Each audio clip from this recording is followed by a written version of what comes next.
ஸ்ரீபாரதியின் மன்னிப்பாயா ஆருயிரே. அத்தியாயம் 7. நாமளும் இப்படி மெயின்டைன் செய்வோம். மறுநாள் காலை விடிந்ததும் எழுந்தவர்கள் மிகவும் மகிழ்ச்சியாக பிரேக்ஃபாஸ்ட் சாப்பிட வந்தார்கள். அந்த ஹோட்டலின் காம்ப்ளிமெண்டரி பிரேக்ஃபாஸ்ட் சிறப்பாக இருந்தது. பாலன் பம்பரமாக சுற்றினான். ஒவ்வொருவரையும் அணுகி என்ன வேண்டும், இரவு நிம்மதியாக தூக்கம் வந்ததா என்று கேட்டு வரும்போது சொல்லி வைத்த மாதிரி எல்லோரும் நேற்றைய அந்த பூச்செண்டு ரூமில் வைத்து இருந்தது மிக வாசனையில் நன்றாக இருந்தது என்று சொன்னார்கள். இயற்கை ஃப்ராக்ரன்ஸ் மேட் இட் என்று பெண்கள் புகழ்ந்தார்கள். பாலனுக்கு உற்சாகமாக இருந்தது. தயானந்தும் பார்த்தசாரதியும் அவர்கள் கூட வந்தவர்களை கூடவே இருந்து உபசரித்துவிட்டு அவர்களும் சாப்பிட அமர்ந்தார்கள். பார்த்தா பாலனுக்கு நம்மை பற்றி எதுவும் தெரியாமல் இருப்பது நல்லதுதான். நாமளும் இப்படியே மெயின்டைன் செய்வோம் என்று தயானந்த் சொல்லி கண்ணடித்தான். எனக்கும் எப்போதும் பிரச்சனை இல்லை, உனக்கு ஓகே என்றால் எனக்கு டபுள் ஓகே தான் என்று பார்த்தசாரதியும் அந்த ரோஸ்டை பிச்சி வாயில் போட்டபடியே சொல்லிவிட்டு, பாலன் நீங்களும் சாப்பிட்டு ரெடி ஆகுங்க. இன்றைய ப்ரோக்ராம் என்ன? முதலில் நாம் இப்போது எங்கே போக போகிறோம் என்று பார்த்தசாரதி கேட்டான். இதோ சாப்பிட்றேன் சார் என்று தன்னுடைய போனை எடுத்துக்கொண்டு யாருடனோ சற்று தள்ளி நின்று பேசியவனின் முகமெல்லாம் பூவாக மலர திரும்பி வந்து அமர்ந்து சாப்பிட ஆரம்பித்தான். எல்லோரும் சாப்பிட்டு முடித்து அந்த ஹோட்டலின் வாசலில் வந்த பொழுது 2 மிகப்பெரிய டெம்போ டிராவலர் இருந்தது. அதன் அருகில் சுபலதாவும் கவிதாவும் ஒன்று போல இளம் நீலம் நிறத்தில் அடற்கருப்பு நிறத்தில் பூவேலை செய்த சுடிதார் அணிந்து இருந்தார்கள். சிவப்பு, கருப்பு மற்றும் நீலம் கலந்த பூ போட்ட துப்பட்டா போட்டு இருந்தார்கள். இருவருக்கும் நல்ல நீண்ட கூதல் அழகாக முடித்து தலையில் ரோஜா சூடி இருந்தார்கள். முகத்தில் எந்தவிதமான மேக்கப்பும் இல்லாமல் கண்மையையும் லைனரும் நெற்றியில் திருநீர் கீற்றுமாக பளிச்சென்று இருந்தார்கள். அவர்களின் அருகில் வடிவாம்பாளும் கலைச்செல்வியும் வாயில் சேரியில் சிரித்தார்கள். அந்த 4 பேரையும் பார்த்ததும் தயானந்தும் பார்த்தசாரதியும் ஒருவருக்கொருவர் பார்த்து கொண்டு புருவம் சுருக்கினார்கள்.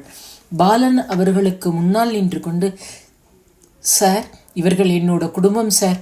பாட்டி, அவர் பெயர் தயானந்த் சார், ஜப்பான் குழுவின் தலைவர். இவர் பார்த்தசாரதி சார், மொரீஷியஸ் குழுவின் தலைவர் என்று பாலன் மடமட என்று சொல்லும் போது வணக்கம் என்று அழகாக அவர்கள் 4வரும் தங்கள் வணக்கத்தை ஒன்றாக சொன்னார்கள்.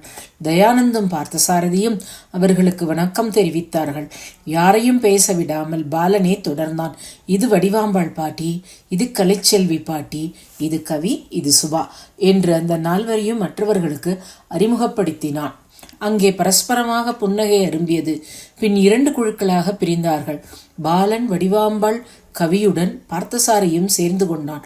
தயானந்த் கலைச்செல்வியுடன் சுபாவும் சென்றான். எல்லோரும் முதலில் பிரகதீஸ்வரர் கோவிலுக்கு சென்றனர். அங்கே எல்லாவற்றையும் சுபா அழகாக விளக்கினான். இவளுடன் சேர்ந்து கவியும் நன்றாகவே பேசினான். பெண்கள் இவர்கள் இருவருடனும் சேர்ந்து கொண்டார்கள். பாலன் ஆண்களுக்கு விளக்கினான். சுபா சொல்வதை கூர்ந்து கவனித்தான். பின் அவன் தன் வேலையை செய்தான்.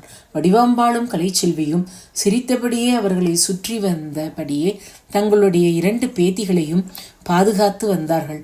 தஞ்சை பெரிய கோவிலின் அழகில் மயங்கிய அந்த வெளிநாட்டவர்கள் மிகவும் நேரம் எடுத்து மதியம் வரை ஒன்றாக ரசித்து போட்டோ எடுத்தனர்.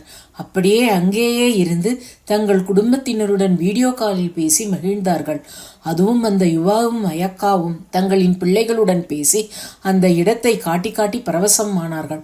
அவர்கள் இருவருக்கும் அந்த இடத்தை விட்டு வர மனம் மறுத்தது.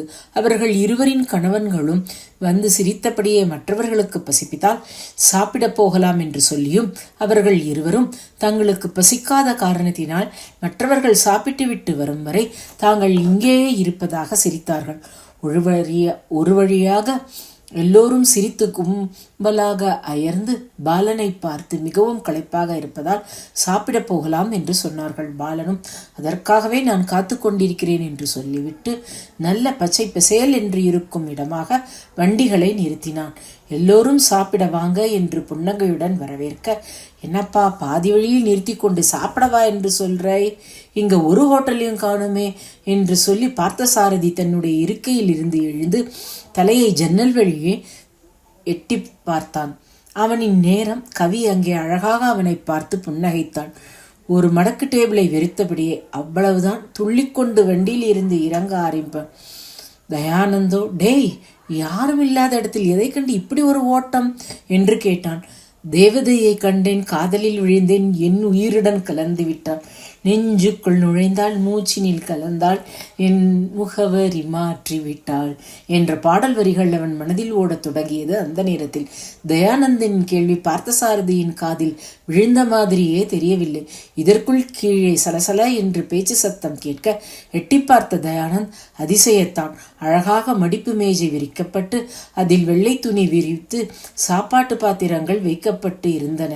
மற்றொரு மேஜையில் இது மாதிரி விரிப்பு. ஆனால் பீங்கான் தட்டுகள், சாப்பிட ஸ்பூன், ஃபோர்க், தண்ணீர் அருந்த டம்ளர்கள் என்று வைத்து கொண்டு இருந்தார்கள். விருந்தாளியாக வந்தவர்களும் சேர்ந்து கொண்டு உதவ முன் வரும் பொழுது கட்டாயமாக கவியும் சுபாவும் மறுத்துவிட்டு அது தங்களின் வேலை என்று சொல்லி புன்னகைத்தபடியே தட்டுக்களை நீட்டினார்கள். மெல்ல வண்டியில் இருந்து கடைசி ஆளாக இறங்கிய தயானந்த் சுபாவை நோக்கி நடக்கலானான்.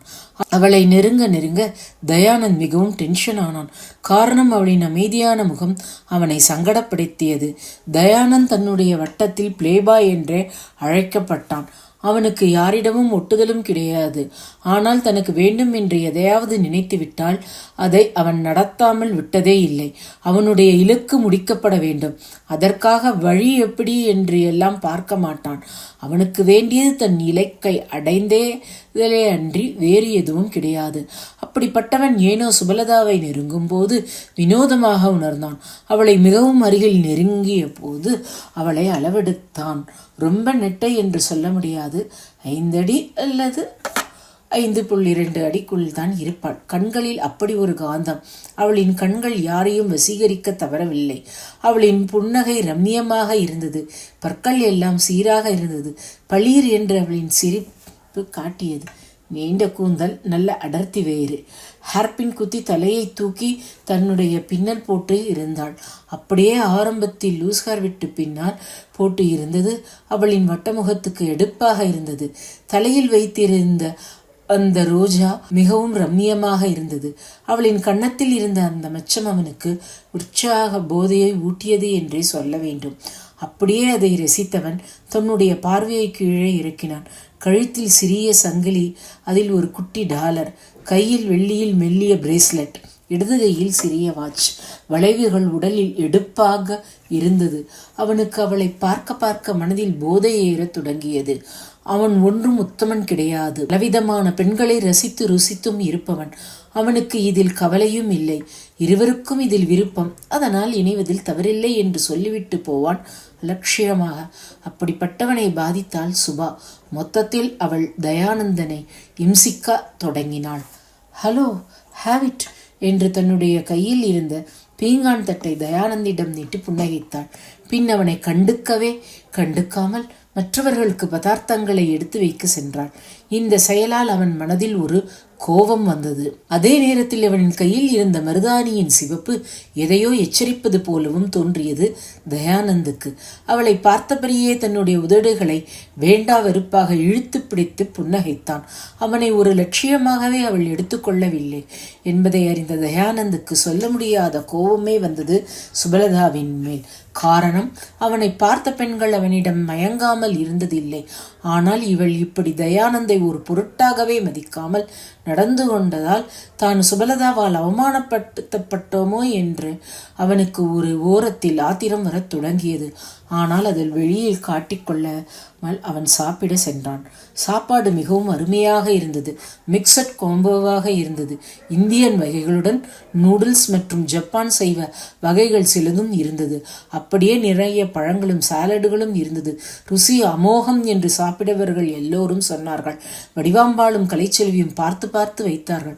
எந்த ஒரு பதார்த்தமும் அதிகமாக வைத்து வீணாக்காமல், அதே நேரத்தில் இல்லையே என்று முகம் சுளிக்க வைக்காமல் வைத்து சாப்பிட வைத்தார்கள். இந்திய உணவு வகைகளின் பெயரை கேட்டு சிரிப்பும் கும்மாளுமாக அவர்கள் எல்லோரும் சாப்பிட்டு முடிக்க கிட்டத்தட்ட 1 மணி நேரத்துக்கு மேல் ஆனது. பாலனுக்கு பாராட்டு மழை நடந்தது. பார்த்தசாரதியோ எல்லோருக்கும் உதவுகிறேன் என்ற பெயரில் முடிந்த அளவுக்கு கவியுடனேவே பேசிக்கொண்டிருந்தான். அவளும் அவனிடம் சுமூகமாகவே பழகினான். பாலன், எந்த கேட்டரிங்? அதன் பெயர் என்ன?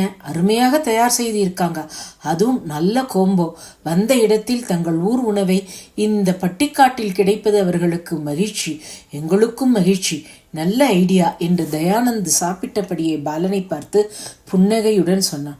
கேட்டரிங் எல்லாம் இல்லை சார், இவையெல்லாம் எங்க குடும்ப ஆட்கள் சமைத்தது என்று சொல்லி சிரித்திய பாலன், ஏய் சுபா, ஏய் கவி, உங்களோட ஐடியா ஹிட்டுடி என்று கத்தியபடியே அவர்களிடம் தன்னுடைய கைகளை கொடுத்தவன் மெல்ல அவளின் சுபாவின் காதில் குனிந்து எதையோ சொல்லவும் அவளும் தன்னுடைய பற்கள் தெரிய அவசியம் என்று சொல்லிவிட்டு பாலனை பார்த்து புன்னகைப்பதை பார்த்த தயானந்துக்கு பொறுமை கொழுந்துவிட்டு எரியத் தொடங்கியது. அவனின் முகமும் மெல்ல மாறியது. அந்த முகமாற்றத்தின் விளைவு அப்போது தயானந்துக்கே புரியவில்லை. புரிந்து இருந்தால் பின்னால் நடக்க இருக்கும் பல விளைவுகளை தடுக்கப்பட்டு இருக்குமோ? விதி வலியதாக தன்னுடைய விளையாட்டை ஆட்டி இருக்காதோ? அத்தியாயம் 8. இந்த பாழாய் போன சத்தியமும் நானும் நாசமாய் போகிறோம். மதியம் மேல் ஏனோ பார்த்தசாரதிக்கு மிகவும் அடிக்கத் தொடங்கியது. காரணம் கவி அங்கே இல்லாதது என்று அவன் உணர்ந்து இருந்ததால். மதியம் எல்லோரும் சாப்பிட்டு முடித்தவுடன் பாலன் சாப்பாட்டு சாமான்களை எல்லாம் எடுத்து வைத்து அவர்கள் 4வரையும் அனுப்பிவிட்டான். இதற்கு மேல் அவர்களுக்கு அங்கு வேலை இல்லை என்று மற்றவர்களுக்கு காட்டினான் போல. யுவாவும் அயாக்காவும் சுபாவும் கவியும் கிளம்புவதை பார்த்து அவர்கள் இருவரும் தங்களுடனேயே இருக்கும்படி கேட்டுக்கொண்டார்கள். அதை பார்த்தசாரதிக்கு இன்பம். பாலன், நம்ம விருந்தாளிங்கள் சொல்வதும் சரிதான். பாவம், பாட்டிகள் போகலாம், அவர்களை நாம் ரொம்ப தொந்தரவு செய்யக்கூடாது. அவங்க 2 பேரும் நம்ம கூடயே தங்கலாமே என்று மிகவும் அக்கறையுடன் யுவாவும் அயாக்காவும் சொல்வதை பாலனுக்கு மீண்டும் சொன்னான். இல்லைங்க சார், பாட்டிகள் கூட இவங்க 2 பேரும் கட்டாயம் போக வேண்டும். நாளைக்கு திரும்பவும் வரத்தானம் செய்வாங்க, அங்கே அம்மாக்கள் தவிக்க ஆரம்பிச்சிடுவாங்க என்று பார்த்தசாரதியை தவிர்த்தவன், ஏய் கவி, நம்ம ராமசாமி வண்டி எங்க வந்து இருக்கு என்று கேளு என்று அவளிடம் குரல் கொடுத்தான். சுபா, கொண்டு வந்த சாமான் எல்லாம் சரியா பார்த்து எடுத்து வை, அப்படியே அந்த பாக்ஸ் எங்கே என்று கத்தினான். அவளை ஏன் கேட்ட? அது இங்க இருக்கு, இந்தா, எதையும் பார்க்காம கேட்க வேண்டியது எதுக்கு இப்போ இந்த காட்டு கத்தல் என்று கலைச்செல்வி பாலனிடம் கடுகெடுத்தாள். இந்தா கலை, உனக்கு எத்தனை தடவை சொல்லியாச்சு, பாலனை ஒன்னும் சொல்லாத என்று திரும்பவும் அப்படியே செய்யற. அவனுக்கு இன்னும் ஒரு தடவை அப்படி சொல்லு, அவனை இன்னும் ஒரு தடவை அப்படி சொல்லு, அப்புறம் இருக்கு உனக்கு என்று வடிவாம்பாள் தன்னுடைய வெற்றிலை டப்பாவை கையில் வைத்துக்கொண்டு கலைச்செல்வியுடன் சண்டை போடும் குரலில் பேசினாள். அவனை நான் ஒன்னும் சொல்லலாத்தா, சாமி வந்து ஆடாத சொல்லிட்டேன் என்று முகத்தை திருப்பிக் கொண்டு, இந்தா சுபா, இதையும் அதோட வைக்கன்னு என்று கலைச்செல்வி நகர்ந்தாள். பின் எல்லோரும் திருவானைக்காவல் கிளம்ப மற்றவர்கள் அப்படியே ரயில் இருக்கும் 2-3 இடங்களுக்கு போய்விட்டு தாங்கள் தங்கியிருக்கும் இடம் வந்து சேர்ந்தார்கள். தயானந்தும் பார்த்தசாரதியும் தங்களின் படுக்கையில் விழும்போது இரவு 11 அடித்து விட்டது. என்ன பார்த்தா, உனக்கு கண்ணு ஒழுங்கா தெரியுதா இல்ல என்று பார்க்க வேணுமா என்று தயானந்த் சொல்லி சிரித்தான். ஆமாந்தயா, என்னமோ ஒரே ஒரு பருவம் மட்டும்தான் இன்னைக்கு காலையில் இருந்து எனக்கு தெரியுது.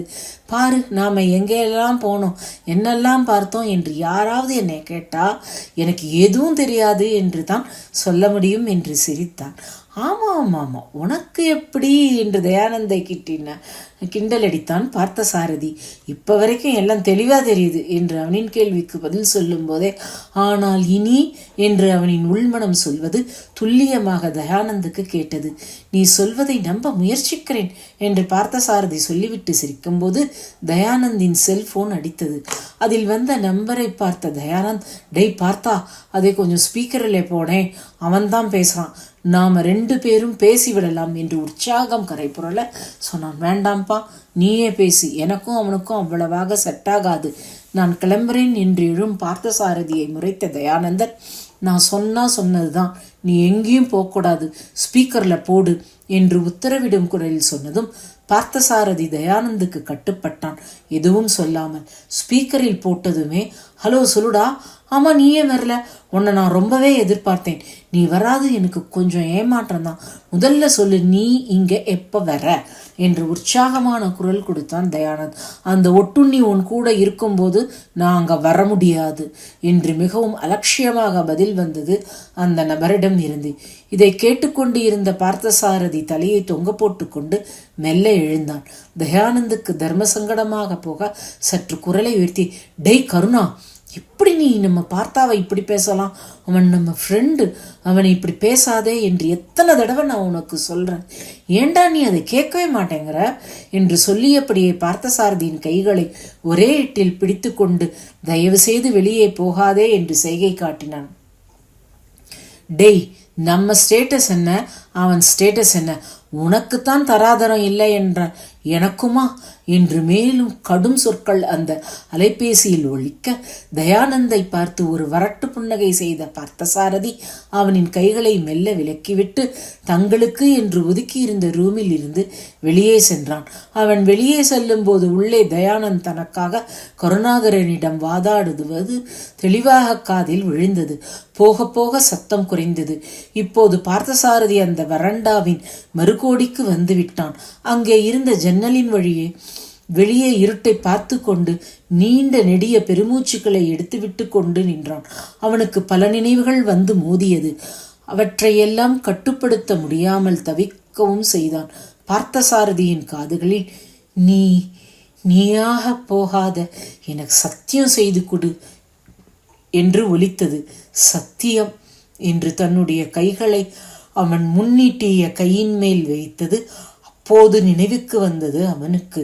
இந்த பாழா போன சத்தியமும் நானும் நாசமாக போகிறோம் என்று வெறுப்பாக சொல்லியபடியே வருத்தப்படும் போது அவன் நின்று கொண்டு இருந்த அறையின் உள்ளே இருந்து யாரோ பேசும் குரல் கேட்க அது என்ன என்று அவனையும் அறியாமல் ஆர்வமாக கேட்க ஆரம்பித்தான்.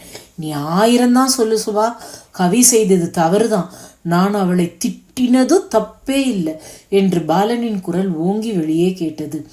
கொஞ்சம் இடைவெளி விட்டு மீண்டும், அவளா சின்ன பொண்ணு, நீயும் அவளும் கிட்டத்தட்ட ஒரே வயசு தானே, நீ எவ்வளவு பொறுப்பாக நடக்கிற, அதுல பாதியாவது செய்யறாளா, எப்போதும் இப்படியே செய்தா அவளை திட்டாம பின்ன கொஞ்சமா முடியும் என்று மீண்டும் கோபமாகவே பேசினான்.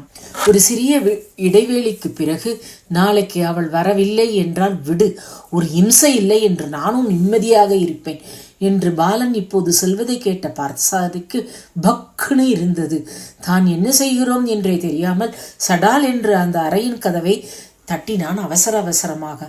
சுபா, யாரோ கதவை தட்டுறாங்க, என்ன என்று பார்த்து விட்டு வருகிறேன், அப்படியே அவகிட்ட சொல்லு, அவளோட இந்த மிரட்டலுக்கு எல்லாம் பயந்தவன் நான் இல்லை என்று சொல்லிவை என்று சொல்லிக்கொண்டே வந்த பாலன் அவனுடைய அரைக்கதவை திறந்தால் பார்த்தசாரதி நின்று கொண்டிருப்பதை கண்டு, நான் அப்புறம் பேசுறேன் என்று சொல்லிவிட்டு போனை வைத்தான். வாங்க சார், என்ன வேணும், இந்த நேரத்தில் நீங்க இங்கே என்று கேட்டபடியே தயங்கினான்.